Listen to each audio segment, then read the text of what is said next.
Hello అండి.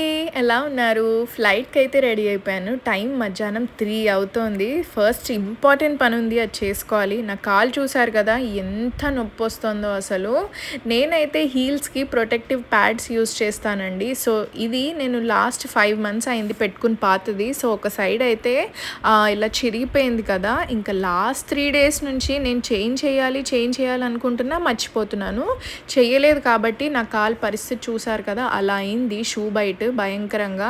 So, ఎవరైనా heels, shoes లేదా ఇట్లా క్లోజ్డ్ ఉన్నవి వేసుకుంటే వాళ్ళకి బెస్ట్ ఆప్షన్ అనే చెప్పొచ్చు. చెప్పాను కదా! నేనైతే 5 మంత్స్ నుంచి యూజ్ చేస్తున్నాను. ఆన్‌లైన్‌లోనే తెప్పించుకున్నాను. సో, ఒక సెట్‌కి 4 పెయిర్స్ వచ్చినట్టున్నాయి నాకు గుర్తుండి. సో, నేనైతే ట్యాగ్ చేయడానికి ట్రై చేస్తాను. కావస్తే పర్చేస్ చేయండి. అండ్ నేను డ్యూటీకైతే వచ్చేసా అండి. చూసారా? కేక్ కట్ చేస్తున్నాం మేము. ఎందుకంటే ఈరోజు ఇంటర్నేషనల్ క్యాబిన్ క్రూ డే అండి. అంటే మా కోసం స్పెషల్‌గా ఉన్న రోజు అనమాట. సో, నిన్ననే మాకు సెలబ్రేషన్ స్టార్ట్ అయిపోయాయి. వెళ్ళంగానే కేక్ కట్ చేయించారు. ఈరోజైతే పాన్ ఇండియా మా ఆఫీసెస్ ఎక్కడున్నా కూడా ఏదో ఒక సెలబ్రేషన్స్ జరుగుతూ ఉంటాయి మా కోసము. ఇలానే కేక్ కట్ చేయిస్తారు, గ్రీటింగ్ కార్డ్స్ ఇస్తారు, చిన్న గిఫ్ట్స్ ఇస్తారు, బోలెడన్ని ఫొటోస్ దిగడం అలా చాలా ఉంటాయన్నమాట. అండ్ ప్రయాణం ఎక్కడికి అంటే జస్ట్ బాంబే బ్యాక్ అండి. సో, హైదరాబాద్ నుంచి బాంబేకి వెళ్ళి తిరిగి రావడమే.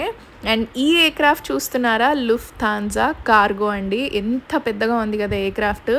ఈ ఎయిర్‌క్రాఫ్ట్‌లో అసలు ప్యాసింజర్సే ఉండరనమాట. మొత్తం కార్గోనే. మొత్తం వస్తువుల్ని ఇటు అటు ట్రాన్స్‌పోర్ట్ చేయడానికి మాత్రమే ఆ ఎయిర్‌క్రాఫ్ట్ యూజ్ చేస్తారండి. సో, చాలామందికి తెలిసి ఉండదు కదా! సో, అందుకే షేర్ చేసుకుంటున్నాను. సో, అలా 2 సెక్టర్స్ అయితే చేసుకుని తిరిగి హైదరాబాద్‌కే వచ్చేసాను. చిన్న డ్యూటీ అనే చెప్పొచ్చు.